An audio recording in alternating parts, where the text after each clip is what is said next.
Thank you, Ross.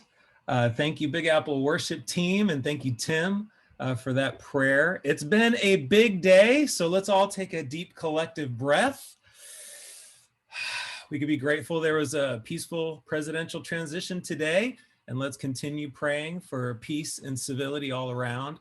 And regardless where we stand politically, we worship God, our King, and we can be grateful that we do with certainty and faith. I am very excited tonight to talk about physical health and our second installment of our health series and Imitating the Sun in 2021. So as we get into it, I'm going to share my screen and we're going to do a little Mentimeter countdown as we are prone to do, a little word cloud. Let me post it in the chat and you guys will get a prompt once you click on the link, and then you can answer the question that's there, which is, how have these last 10 months affected your physical health? How have these last 10 months affected your physical health? So go ahead and you can put multiple answers in. I will share so you guys can see what those answers are. Here we go. All right, you should be able to see the word cloud building. And usually you guys who have been here before know that what you see in the middle, the biggest thing, is the thing that's been voted for the most. That's why it's a little larger lettering. So lazy was number one, holding strong until fatigue jumped in. So how have these last 10 months affected your physical health? We've got running, more sedentary, gray hairs, PTSD, put on some weight, lost weight, not really eating better, put on some ribs. No, it doesn't say ribs, it says pounds. Okay, maybe they were eating ribs, which caused the pounds, but I read it wrong. I gained my COVID-19, right? So 19 pounds. Food, weight gain, gained weight looks like it was first for a second, but laziness is back in. Stronger, tired, yoga. Someone wrote fat. Stop going to the gym, more time indoors. I'm slimmer, I'm swimming, no walking daily. We got a lot of opposites going on here. That's very interesting. We are affected one way or the other by what has happened these last 10 months. Better sleep, worse sleep, more resilient, exhausted, junk food, improved. All right, you get the picture here that we have been affected in sometimes very opposite ways and how these last 10 months and COVID has affected our physical journeys. All right, let me get into our presentation tonight, and we can get our Bibles out. I want to talk about physical health, but obviously from the scriptures. And let's see if I can get this up here. And here we go. You should be able to see the slides in just a second. And you should be able to see a little version of me pop up. Can I get a thumbs up? Can you see me? Yay, nay? Yep. All right, good. Having some technical issues. So if you lose me or if something's glitching, just write a little note in the chat. Hopefully I'll be able to get that and fix it. All right, so this may have been 2020, the most difficult year in our lives to take care of our bodies. For many of us, I know that's the case. Last week we talked about mental health and we highlighted the fact that stress levels are higher than they've been in the past.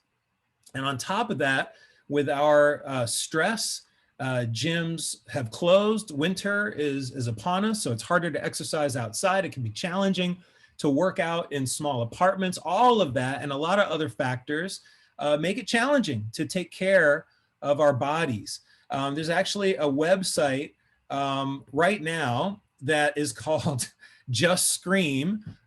You can go there right now. You can, well, don't go there right now, but if you need to later, you can call this number 561-567-8431, and it's a basically set up so you can just scream. All right, you can see step 1, call, step 2, scream, and step 3, if you want, you can just listen. And 70,000 people have called in and screamed on this. And I think that will resonate, especially for those of us This Is Us fans from a recent episode. And hey, I'm not mad at the idea. There's a lot worse things people can do with what they're feeling, but that's just something that exists as a result, the innovation that exists as a result of some of the stress that we're feeling because of COVID. In 2008, there was a Pixar movie that came out called Wall-E. Say yes if you saw Wall-E, either in the theaters if you're a little older, or if you've seen it on some streaming platform. Wall-E, in my opinion, is one of the greatest of Pixar films. It's an animated trash compacting robot stuck on a deserted Earth because humans didn't take care of their planet, and it becomes unlivable. And he makes it up to a space station of sorts where all the people are, where they're surviving, but they're different. They don't move around. They don't exercise. They don't really think for themselves. They're always plugged into screens. They're very unhealthy. And Wall-E tries to save the day and his girl, Eve. Here's a little picture of one of the scenes in the movie Wall-E where you just see what has happened to humanity. They've let themselves go. And in this situation, they don't even really realize it. Just 12 years after Wall-E came out, here we are. We're in a COVID world. We're isolated. We don't interact as much. We're stuck in a chair for most of the day for a lot of us. And it's easy to resort to screen escapes and bad food. And why is this idea of being lazy and eating badly so tempting? I mean, maybe that's not everybody. That's certainly me. Being lazy, I don't know. Hours of Netflix and chocolate mousse cake make me feel good in the moment. Not later, but in the moment. That's me. You fill in the blank with your, guilty pleasure or whatever it is. We all have our vices. But we want to talk about this, all right? We don't want to let this be sort of a taboo we don't talk about in the church because it's awkward or uncomfortable. We really want to be on the spiritual offense when it comes to taking care of our physical health because God says it's essential. Let me throw some scriptures at you. Job 10:9. We remember that God molded us like clay, all right? He has gone to great lengths to design us in the bodies that we have. 2 Peter 1, verse 13, as long as I live in the tent of this body, there is an understanding that it is a temporary dwelling, this vessel that we live in, this tent that Peter talks about. But that doesn't mean that we should throw caution to the wind just because we're going to have new bodies in heaven. In 2 Corinthians 4:7, but we have this treasure, all right? It's called a treasure in jars of clay, okay? This divine spark that exists inside of this vessel to show that this all-surpassing power is from God and not from us. God does live in this crude mixture of soft tissue and electrical wiring and neurons and bone. But believe it or not, we were made in the image of the Almighty. And although some of us would like to sort of hide that image away, it says in Luke that no one lights a lamp and hides it in a clay jar or puts it under a bed. Instead, they put it on a stand so that those who come in can see the light. We ourselves are physical representations of God spiritually, physically, mentally. And so we make our bodies, the light that comes out of it, the spiritual light uses the vessel that God has given us to be his ambassadors. Our eyes, our smiles, our open hands, our busy feet, all meant as living ambassadors for Christ. So we ought to value the bodies that we've been given. Here in Ephesians chapter 5 and verse 29, it says, after all, no one ever hated their own body, but they feed and care for their body just as Christ does the church. Now, this is an analogy here in the context, we're talking about marriage here, but it points to a truth that generally we feed and care for our bodies. Now, I know some of us can struggle with this idea where we start to hate the bodies that we're given.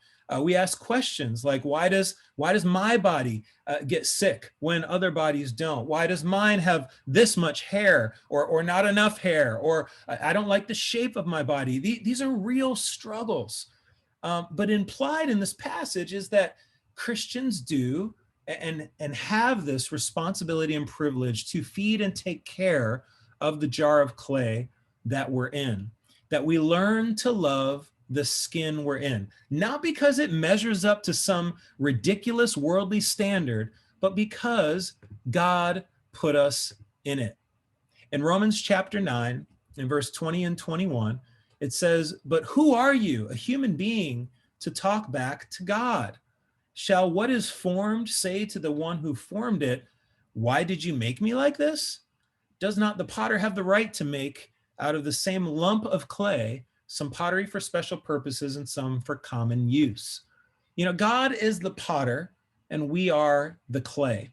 He decided what the vessel was going to be like. So if we struggle, if we resist the ways that God has made us, not the things that we do to the body after, but the way that God has designed us, whether it's type or shape or hair or lack thereof, or the shape of our nose, or how long our feet are, or how fast our nails grow, if we resist that, we resist God's design. And that's challenging because some of us feel and really wrestle with the fact that our bodies go through some very difficult times. You know, I've been in the market for a nice dress shirt recently, and I found an after Christmas deal, and I ordered it online. And you know, I got what's called the slim fit, which is something I normally get. And you know, it arrived, and I tried it on, and needless to say, I'll just say I wasn't slim enough for the slim fit. I went into the living room and I asked my daughter and my loving wife, "What do you think?" And my daughter covered a laugh, and my wife was very kind and just said, "Well, how do you feel in it?" I mean, basically the buttons were pulling, you know, and it wasn't like the "you're just too buff" way. It was a different kind of way. And listen, this is a silly example, but this can be seriously discouraging when things happen in this jar of clay that make us feel like a lump of clay, not this beautiful sculpture that God has made. So, you know, folks can very easily, because of this discouragement, start thinking like the Gnostics did 2,000 years ago. This word Gnostic comes from the Greek gnosis, for knowledge. And basically there was a split in thinking about the spirit and the flesh, and that, you know, basically flesh and the body was considered evil to these Gnostic branch out of spiritualists in the Christian movement. And so they started disrespecting the body. They said the spirit is good and God has designed that, but everything in the body is evil. And they justified doing all kinds of sinful things in the body as a result of that, because they say, well, it doesn't even matter. They debated even if Jesus had come in bodily form.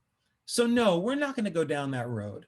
You know, because on the one hand, there's sort of extremists, right? On the one hand, there's those that say that the body is evil, like Gnostics, modern day Gnostics still exist. And on the other hand, there's people that put too much stock in the body. So thank God that we have the Bible to guide us to that Jesus middle ground. God did choose for his son, his own son, Jesus, to be born into a physical body. So that tells you a lot, that there is value there. Even the analogy of the whole church, right, is that we're a body and we're different parts that work with one another. In Proverbs chapter 3, I guess I don't have that up. I'll just read it. Proverbs 3 in verse 5. You guys know this one. Trust the Lord with all your heart and lean not on your understanding. But in verse 6 and 7, it says, in all your ways submit to him and make your paths straight. Do not be wise in your own eyes. Fear the Lord and shun evil. This will bring health to your body and nourishment to your bones. All right, I'll write it in the chat. That is Proverbs chapter 3, verse 5 through verse 8. The idea here is that a spiritual soul brings health to the body. Now, all of this interacts with each other. We talked about overlap last week: mental health, physical health, spiritual health, right? So you're going to hear a lot of the messaging that sort of works together. And I wanted to land on this passage, one that you're very familiar with, I'm sure, in 1 Timothy chapter 4 and verse 8. It says, "For physical training is of some value, but godliness has value for all things, holding promise for both the present life and the life to come." So we're not going to get it twisted. The priority here is godliness, the spiritual health that glues everything else together.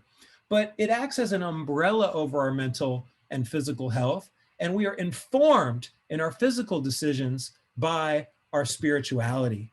Here it says physical training is of some value, not as much value as godliness and the righteousness that we aim for as disciples of Jesus, but there is value in it. We got to take care of this thing that God has put us in. So it's very interesting as I was reading up to prepare for this lesson, because historically, healthcare was synonymous with spiritual care. All right, let that sink in a little bit.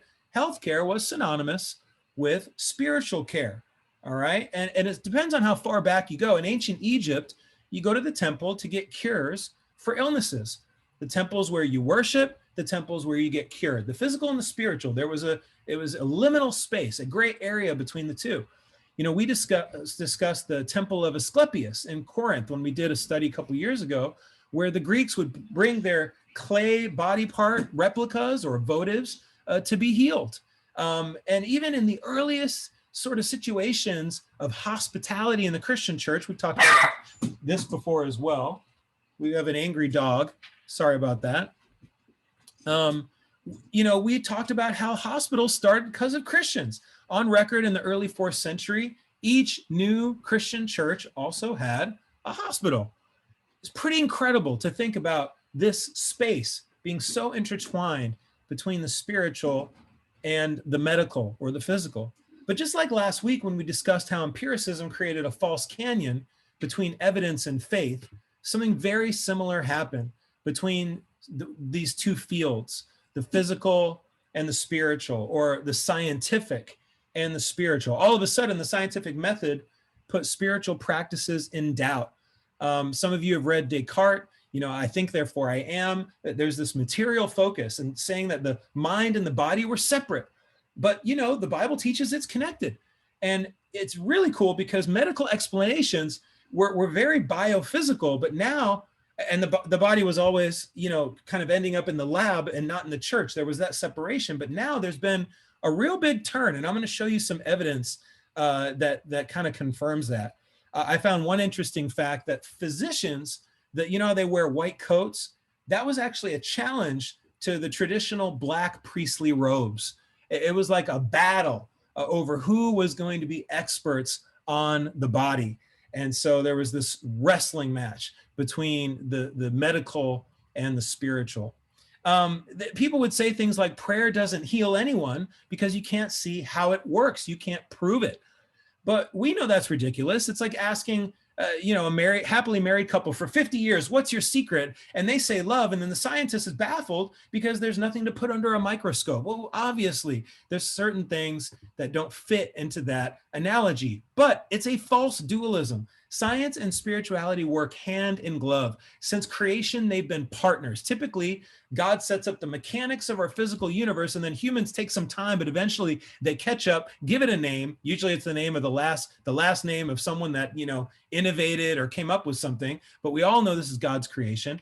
And actually, it's really cool because in health journals across the globe, experiments confirm the positive effect that spirituality has on the physical body.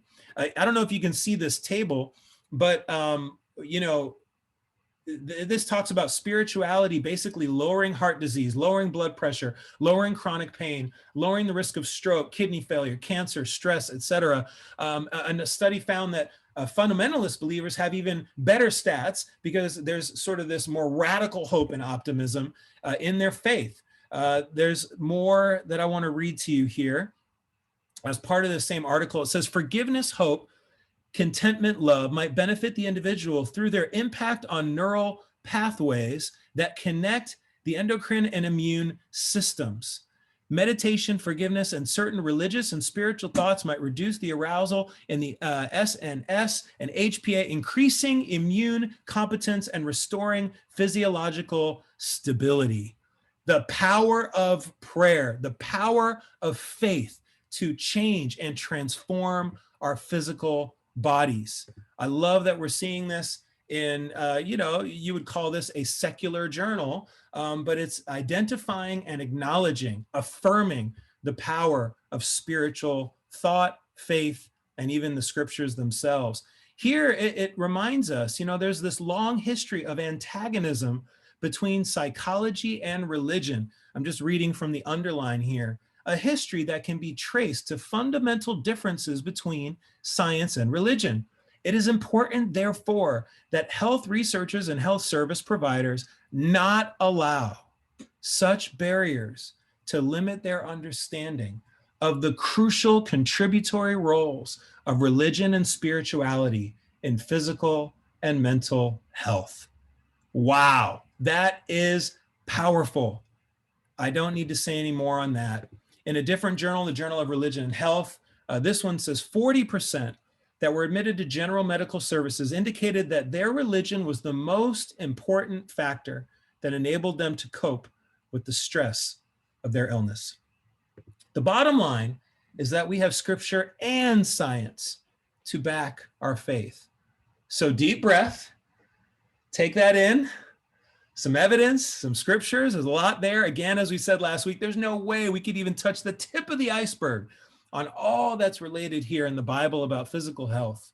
But we want to stimulate our minds and hearts to think about really putting value on physical health as a spiritual practice. And now, perhaps the most exciting part of our midweek service, we're going to have some active participation. We're just like we had Glenda, a mental health expert, jump on last week. Tonight, we're going to have two experts in physical health share with us, because we don't want to be a church that just talks about it. We want to walk in it and practice what we preach. So the first person that I'm going to bring up to the microphone is Mike Mugero, and he is a world champion athlete. He runs a successful martial arts school in New York City, has done that for many years, has had hundreds of students. I've worked out with him. He is tough. He is fit. Mike and Se-Young are excellent examples of being spiritually and physically fit. And I've asked Mike to run through a couple of at-home exercises with us. So warm up, stretch out, and I'm going to ask Mike to unmute himself. I'm going to stop my share, and he's going to come on and take it away. Mike, are you there? Yes, I am here. Hello there, guys. Hey, everyone. Hello. First of all, thank you, John, for this opportunity just to share with my brothers and sisters something I've been praying about for the longest time on how to serve our church. And amen, I'm able to use what I know. So, couple of things, two basic things that you can do to stay active at home, and something as simple as using your chair. All right, I'm going to show you two basic exercises. Very simple, guys. So just try to follow me. If you want to do it, that's great. If not, no worries. I do have a beginner. I was told to just show you the beginner version of this because ultimately there is an advanced. There's always a beginner, intermediate, and ultimately the advanced version to this. And I know some of you who work out understand what that means. Nonetheless, here you see my chair. And what I'm going to do at first is to get a nice little good squat. Now, I understand that some people in our ministry have a lot of physical issues. So the good thing about using the chair is that it can limit, how far you go down on a squat, which I'm going to demonstrate. So the great thing about this is, look, the chair is there, very simple. You sit, place your hands. If you have any complications just coming up without using your hands, you just stand up. And then you sit back down again. And doing that in repetition being the mother of skill, of course, the more you do something, you get very good or bad at it. Ultimately, the goal is to be very good at it. You do this in repetition, you're going to most definitely feel a lot stronger and get results. So in this squat motion, you can do it with no hands, standing up like so, or with hands, just in case there are any complications. Hands on your knees and just hop yourself up each time. But notice how when I use myself, when I stand up, I kind of perk my butt out, all right? My gluteus maximus, I push it out. Why? Because you need to be careful not to hurt your back while doing this. So as you're here, stick your butt out, come back up. Now, those of you that are professionals or intermediate, you know that you could do air squats, which is the equivalent, and go down and come right back up, all right, without using the chair, all right? Another exercise that you could do with the chair is that if you want to work your abs, and you have complications going to the floor, a great exercise that I do in my circuit training is, actually I'll show you from this angle, is the bike. So I place my hands here on the side and I go to the ankle, or rather on an angle, and I start making believe I'm pedaling on the bike. And believe it or not, this simple exercise helps you with your lower to middle to even full abs as you do this. Now,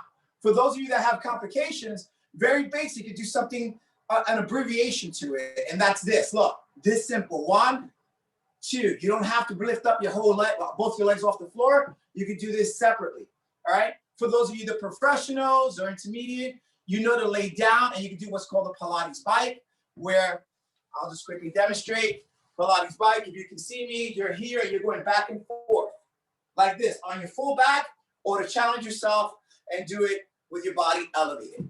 Those are 2 simple exercises, guys. I mean, there's a plethora of so many different techniques, but I was just told to keep it short and sweet and show you 2 techniques. So have fun with that, guys. Outstanding. All right, John. Oh, I love it. I absolutely love it. I mean, just in a couple minutes, you already, I mean, gosh, this is so helpful, right? Because we just don't think about it. It's so helpful to see it modeled and even to do it in my chair. That was a lot of fun. And these are things we can actually do. And if you do that a lot, that you're going to feel that, man. You're going to feel that in the core. Oh, nice, Ross. Absolutely incredible. That was awesome. Thank you so much, Mike. I really appreciate that. All right. We have more, and I'm very excited to introduce our next guest speaker, Christine Hall. She is a dance, movement, health instructor, everything here in New York and around the world. She's an artist, a creative, a cancer survivor. My family is blessed to live in the same building as the Halls, and I've asked Christine to help us go through a short meditation exercise that connects mind, body, and spirit. So, Christine, I am going to ask you to unmute. Are you there? Here, can you hear me? Yes, awesome. Can you hear me? Yay, okay. Hey, everybody. All right, cool. So I'm gonna try to keep it quick as well. Maybe not as quick, but that was amazing, Mike, and I'm already feeling it here. So I'm gonna just share with you guys a little bit about, I don't have time to talk about my whole journey to get here, but I've been learning a lot through yoga and meditation. And if you know anything about me, you know that I am a mover, I'm a dancer.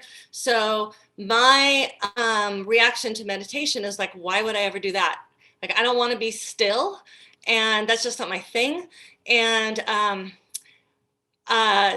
what I've learned, here's what I've learned about meditation, is that it does really connect the mind with the body, which is so helpful. And as we know, God calls us to be renewing our mind. And I've really been learning a lot through meditation on this. And I just wanted to share that, first of all, meditation, even as we're sitting still, we are moving, and it's grounded in movement because it's grounded in the breath. So as you breathe, you know, that's movement, and the bodies that God has given us has a heart that's pumping, blood that's coursing through us, you know, cells doing whatever cells do. They're busy, they're doing stuff.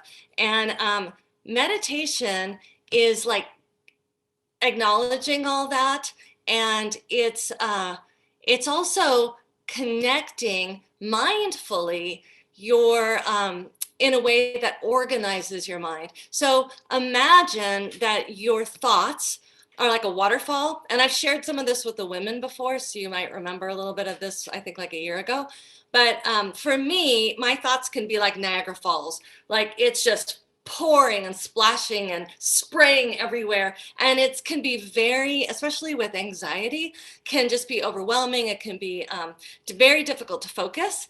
And meditation allows you to step behind the waterfall. So the thoughts that are there, you have a moment where you can make a choice. Like if you had a cup in your hand, you could reach out and take some thoughts and examine them or not. And you can become the master of what you let occupy your mind. And I think that that's a really spiritual thing. Meditation, I've learned, is also about noticing patterns. Sometimes the patterns that we have in the way that we think, at least for me, are not the best. And until you can actually notice that pattern, you can't really change it. Once you notice the pattern, then it's your choice. You can say, like, do I want to continue to think this way, or do I want to transform that thinking? Also, something that I think is really spiritual. And then that connection of the body, the mind, produces mindfulness. And that, again, it really is a spiritual practice. And so it's helped me a ton. I also wanted to mention that yoga has also been helpful for me. And it's just another way, because the word yoga is about connecting the body and the breath, or the breath and the mind, I'm sorry. And so we want to, as much as we can, really learn to connect those so that we're mindful, that we're intentional. We're not just victims and reacting to everything, but we're noticing how we're thinking, and then we're choosing how we want to respond. So that's just like a little short thing, but I wanted to take you through a little meditation that I wrote. I've been writing some lately, and if you don't mind just kind of going through this with me, it's a little personal for me, but I'm going to share it with you. So if you can still see me, I'm going to like back up a little bit. So if you're in a chair, I'm on the floor, but if you can just for a moment, wherever you are, just take a moment to take a nice deep breath and reach your arms really high and stretch to the ceiling. And wiggle your wrists around and let them kind of melt down on your sides. And then just take a moment and roll your shoulders. And then as if you're going to take your nose and draw a big circle in front of you, you're just going to do a few nice little, ooh, my neck is cracking already. Few nice little circles. All right, so get comfortable with that. Hopefully that's a little bit of a, get you in a comfortable place. And then I'm going to invite you, if you would, to close your eyes. And I'm going to talk you through what I have been doing recently in terms of my yoga. So we're going to, as we get comfortable, going to think about your spine being long, your eyes closed, your neck and jaw relaxed, and just start focusing on your breath. And as you take a few deep breaths in and out to get settled, you want to just kind of breathe out any tension that you find. If there's tension there, it's okay. Just notice it. And this meditation is on the word grace. So Paul says in Romans that Jesus leads us into a place of radical grace, which is such a cool thought. So we're going to take this opportunity just to breathe a little bit. And as we breathe in, we're going to focus on that word grace. And then as we breathe out, we're just going to imagine the concept of that grace kind of raining down on us. So breathe in, some grace, and breathe out, it's just raining down on you. And let the breath come really easily. You don't have to force it. So God gave me a body and a brain, and for these few moments, I'm going to connect them in a mindful way. I'm giving myself this space to breathe. And I'm going to connect my breath and my mind with the grace that God has for me. So breathing in grace and breathing out on me. Breathing in grace. Breathing out grace raining down on me. And as you continue to breathe, just give you these thoughts. I'm a recipient of God's radical grace. Grace for me. If thoughts float in, you can acknowledge them with a little, hey thought, welcome to the party. I'll catch up with you later, or not, and I'll come back to my breath. God's bigger than all those worries anyway. His grace is wide and long and endless. And again from Romans, in the same way that sin reigned in the sphere of death, now grace reigns through God's restorative justice through Jesus. Thank you, God, for your grace for me. Thanks for your grace to those around me. Help me be a giver of grace. And as we breathe, we acknowledge these miraculous bodies that God made. They're gifts from God. Thank you for my body, God. Thank you for your grace. Thank you for these moments to breathe. And that's it. I have a couple feel of resources. so relaxed right now. Oh, sorry. Go ahead, Christine. Now, I was just going to say that I put together a little list of resources, and I'm going to put a link to them in the chat if anybody's interested in like stuff that's helped me. Yes, Okay. please. It's amazing how just a few moments of directed meditation gets you so relaxed and such a still, peaceful place. Thank you so much, Christine. That was awesome. Really, really appreciate that.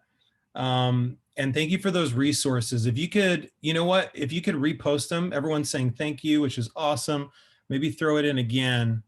Oh, I think you posted the Zoom for our midweek. That might have been your last copy and paste, which is a great thing. Everyone should have the link and the password, like Christine, ready, copy and paste it, so you can go up and grab that. But she'll put that. Okay, good. There's the Google link down there in the chat. Please grab that. I just want to say, first of all, thank you so much, Mike and Christine. Also, there are other people in our ministry, health experts, trainers, nutritionists like Maria and Quentin and Kathy and others, some incredible examples also of people that have made major transformations in their physical life. And so I wanted to encourage us to continue to share notes, share resources, go to each other, and encourage one another as we continue to be healthy. Let me close out with just a thought, and then I want to leave us with a discussion prompt as we go into our life discussions tonight. Here is sort of a final thought. I'm going to read this passage in 1 Thessalonians chapter 4. It says in the NIV, each of you should learn to control your own body in a way that is holy and honorable. In the King James, it says, you should know how to possess your vessel in sanctification and honor. In the New Living, it says, each of you will control your own body. You know, whatever version you read it in, it's all extremely helpful. Whether you take the learn part, the how part, or the will part, it's all helpful. And my hope tonight is that you put a little bit more value, a spiritual value on the physical body. Not too much, not too little, but just the Jesus amount. And the discussion I want to leave us with here tonight is what is one? Let's just, we want to focus down because talking about all of this can be a little overwhelming. There's a lot here. So if you could boil down, what's one scriptural conviction and one physical practical that you can adopt from tonight? And I'll put it in the chat as well so we can take that into our discussion time. What is one scriptural conviction and one physical practical you can adopt from tonight out of the different ideas from the passages, the verses themselves, what you learned from Mike, what you learned from Christine? what is one thing you can really, I mean, even tonight, you can put into practice, start writing into your schedule and doing regularly.